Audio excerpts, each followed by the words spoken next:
ഇനി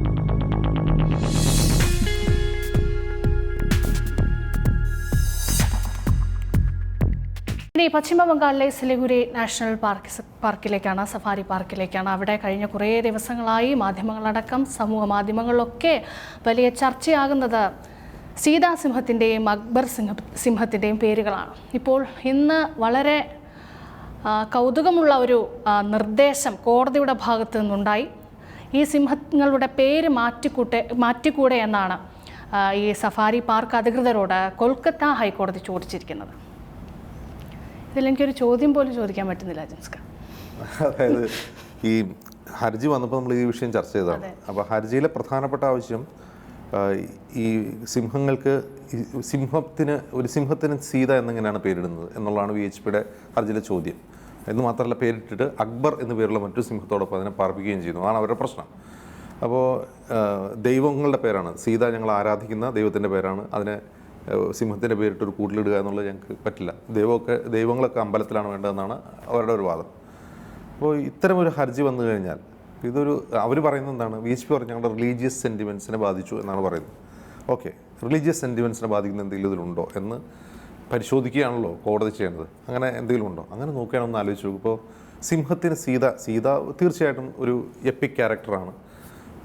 അപ്പോൾ അങ്ങനെ ഒരാളുടെ പേര് ഒരു മൃഗത്തിനിടാമോ എന്ന ക്വസ്റ്റ്യൻ ആണെങ്കിൽ നമ്മുടെ നാട്ടിലെ ആനകളുടെ മുഴുവൻ പേര് മാറ്റേണ്ടി വരും. തെച്ചിക്കോട്ട് രാമൻ തന്നെ ആ പേരിടാൻ പറ്റുമോ? മന്ദലാങ്ങൊന്ന് കർണനിടാൻ പറ്റുമോ പേര്? എത്ര പേരുകൾ മാറ്റേണ്ടി വരും. അപ്പോൾ ഇവർക്കൊക്കെ എന്ത് പേരിടും?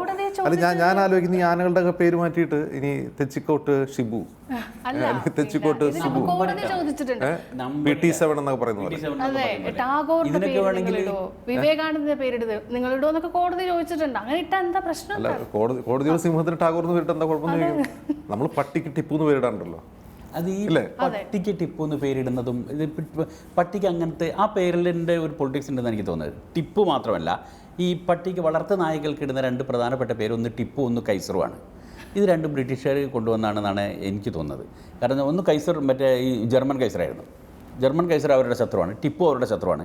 ഈ സാധാരണ ഈ ഇന്ത്യയിൽ വന്നിട്ടില്ല, ബ്രിട്ടീഷ് രാജിൻ്റെ കാലത്ത് ഈ ബ്രിട്ടീഷ് രാജുദ്യോഗസ്ഥരാണ് ഈ ഗവർണർമാരും. അതുമാത്രമല്ല, ഈ വേട്ടയ്ക്ക് പോകുന്ന കക്ഷികളാണ് അവർ. വേട്ട നിർത്തിയത് നമ്മളാണ്. ഈ വേട്ടയ്ക്ക് പോകുന്ന കക്ഷികളാണ് ശരിക്കും ഇത്തരം വളർത്തു നായ്ക്കൾക്ക്, വേട്ട നായ്ക്കൾക്ക് ഈ തരത്തിലുള്ള പേരിട്ടിട്ട് അത് ആസ്വദിക്കായിരുന്നു അവരന്ന് ചെയ്തിരുന്നത്. കൈസർ എന്ന് പറഞ്ഞാൽ കൈസർ വരണം, ടിപ്പു എന്ന് പറഞ്ഞാൽ ടിപ്പു വരണം.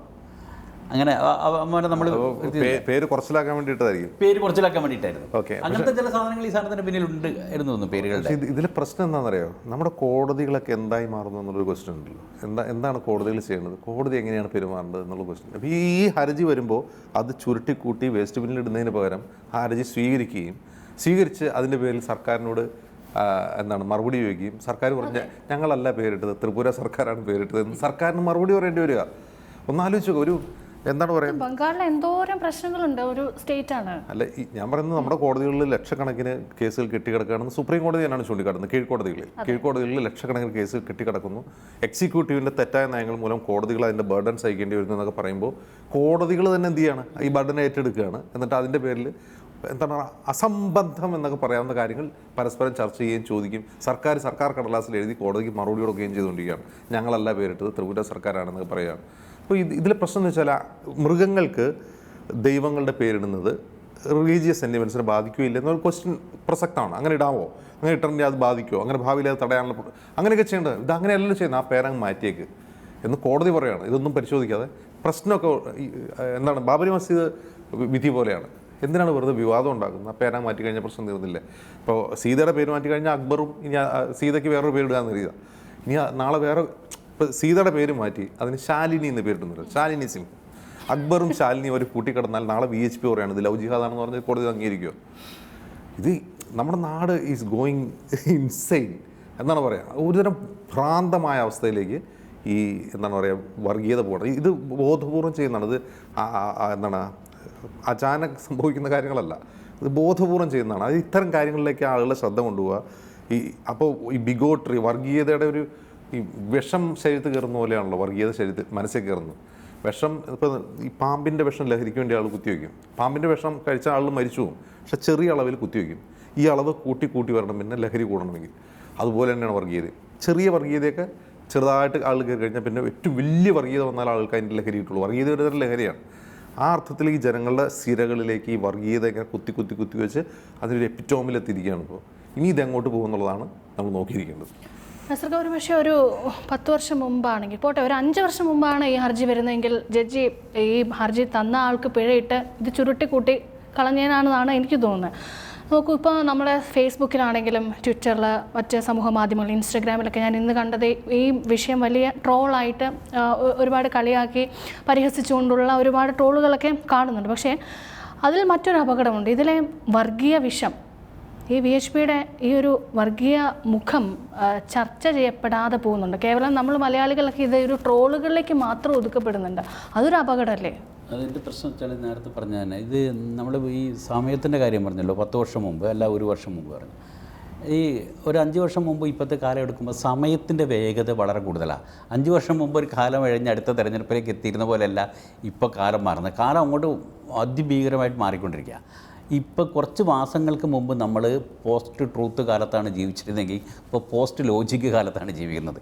ഇന്ന് യാതൊരു ലോജിക്കും ഇല്ല ഒരു വാദങ്ങൾക്കും. അതുകൊണ്ടാണ് കോടതി ഇത്തരം സാധനങ്ങൾ കോടതി ഇത് വാങ്ങുകയും കോടതി ഇത് എൻ്റർടൈൻ ചെയ്യുകയും കോടതി ഇത് വളരെ ഗൗരവത്തിലെടുക്കുകയും എന്നിട്ട് കോടതി നോട്ടീസ് അയക്കുകയും ആളുകൾ വിളിച്ചു വരുത്തിയവർക്ക് നിർദ്ദേശങ്ങൾ കൊടുക്കുകയും ചെയ്തു. ഇതൊരു വളരെ പ്രധാനപ്പെട്ട കേസാണെന്ന് കോടതിക്ക് തോന്നിക്കഴിഞ്ഞിട്ടുണ്ട്. ഈ പേരുകളുടെ കേസ് ഇതിൽ പേരുകളുടെ ഇത്തരം സംഭവങ്ങളുടെ കേസ് ആദ്യമായിട്ടല്ല വരുന്നത്. അപ്പോൾ ഇന്ത്യയിൽ അതിനൊക്കെ ലോജിക്ക് ഉണ്ടായിരുന്നു ഇതിന് മുമ്പ് വന്നത്. അപ്പോൾ ഇന്ത്യയിൽ രാഷ്ട്രീയ പാർട്ടികൾക്ക് നേതാക്കളുടെ പേരിടരുത് എന്ന് ഇതുണ്ട്. രാഷ്ട്രീയ പാർട്ടികൾക്ക് മരിച്ചു പോയ നേതാക്കൾ, അതായത് DSC ഇന്ദിര എന്ന് പേരിട്ടിട്ട് അവർക്ക് പേര് മാറ്റേണ്ടി വന്നു. ഈ കരുണാകരൻ്റെ മോനും കൂടെ പിന്നെ പാർട്ടി ഉണ്ടാക്കിയപ്പം പിന്നെ അത് മാറ്റേണ്ടി വന്നു. പിന്നെ അതേപോലെ തന്നെ തമിഴ്നാട്ടിൽ ഒരു പിന്നെ നടപ്പുണ്ടായിരുന്നു നേരത്തെ, മരിച്ചുപോയ വലിയ നേതാക്കളുടെ പേരിലൊക്കെ ജില്ലകൾക്ക് നേതാക്കളുടെ പേര് കൊടുക്കാതെന്ന്. എന്നിട്ടത് വന്നിട്ട് എന്താണെന്ന് വെച്ചാൽ പിന്നെ ജാതി നേതാക്കൾക്കൊക്കെ ആ പേര് കൊടുക്കുക. അങ്ങനെ ഭയങ്കര പ്രശ്നമായപ്പം തമിഴ്നാട്ടിലിപ്പം ഈ പിന്നെ നേതാക്കളുടെ പേര് ജാതിക്കിടരുത് എന്ന് പറഞ്ഞിട്ടുണ്ട്. ഇന്ത്യയിൽ തന്നെ നേരത്തെ പിന്നെ ഒരു വലിയൊരു രാഷ്ട്രീയ പാർട്ടികൾ തമ്മിലായിരുന്നു ഇങ്ങനത്തെ കേസ് നേരത്തെ വന്നിരുന്നത്.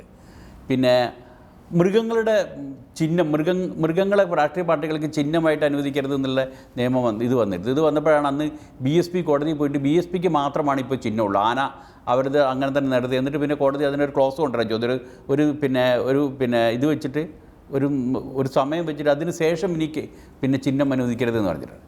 അപ്പോൾ നമ്മളുടെ BJP പിന്നെ രൂപീകരിച്ചവർക്ക് താമര ചിഹ്നമായി വന്ന സമയത്ത് കോൺഗ്രസ് പ്രസിഡന്റ് നരസിംഹറാവു ആയിരുന്നു.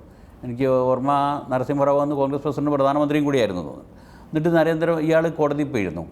കോടതിയിൽ പോയിട്ട് താമര പിന്നെ ചിഹ്നമാക്കി അനുവദിക്കരുത് എന്ന് പറഞ്ഞു. കാരണം താമര ദേശീയ പുഷ്പമാണ്, അതിനൊരു രാഷ്ട്രീയ പാർട്ടിയുടെ ചിഹ്നമായിട്ട് അനുവദിക്കരുത് എന്ന് പറഞ്ഞിട്ട് പിന്നെ കോൺഗ്രസ് പ്രസിഡന്റ് കോടതിയിൽ പോയിട്ട് കോടതി അന്ന് സമ്മതിച്ചില്ല.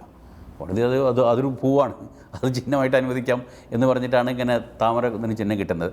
അന്നൊക്കെ ഈ സാധനങ്ങൾക്ക് അന്ന് ഈ പറഞ്ഞ പോലെ അതൊരു വർഗീയമായിരുന്നില്ല. അതിന് പിന്നെ അതൊരു രാഷ്ട്രീയ ആവശ്യങ്ങൾക്ക് വേണ്ടിയിട്ട് സംഭവം ഉപയോഗിക്കുന്നു എന്നുള്ളൊരു ഘട്ടം. അപ്പോൾ ഇത് രാഷ്ട്രീയ കേസുകളൊക്കെ ആയിരുന്നു അന്ന്. അതിനൊക്കെ ഒരു വാദവും ഇതും ഒക്കെ ഉണ്ടായിരുന്നു.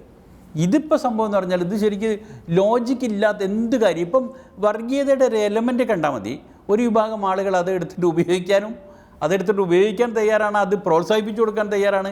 അത് പ്രോത്സാഹിപ്പിക്കാൻ ഇങ്ങനെ കോടതികൾ വരെ തയ്യാറാവുന്നു എന്നുള്ളിടത്താണ് ഇതിൻ്റെ അപകടം വരുന്നത്. ഇത് അവസാനിപ്പിക്കേണ്ട കേന്ദ്രങ്ങളാണല്ലോ ഇത്തരം സംഭവങ്ങൾ. ഇത്തരം പിന്നെ പ്രവണതകൾ അവസാനിപ്പിക്കാൻ എന്തെങ്കിലും നടപടിയെടുക്കുക, അല്ലെങ്കിൽ അവസാനിപ്പിക്കണമെന്ന് മിനിമം ജനങ്ങളോട് പിന്നെ ബോധവൽക്കരിക്കുകയും ഓർമ്മപ്പെടുത്തുകയും ഒക്കെ ചെയ്യേണ്ട സ്ഥാപനങ്ങൾ പോലും ഇത് ചെയ്യുന്നു. ഇപ്പം നമ്മളുടെ ഇതിൽ എന്ന് വെച്ചാൽ പിന്നെ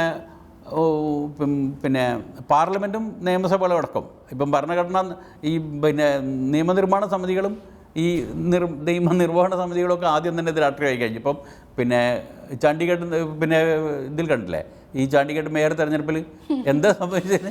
ഇരുന്നിട്ട് പിന്നെ ബാലറ്റ് പേപ്പർ അങ്ങോട്ട് മാറ്റിയിട്ട് അസാധുവാക്കി അങ്ങോട്ട് മാറ്റി വെച്ചിട്ട് ബാക്കിയുള്ളത് എണ്ണി റെഡിയാക്കിയിട്ട് പിടിച്ചിരുത്തുകയാണ് മേയർ കസേരയിൽ.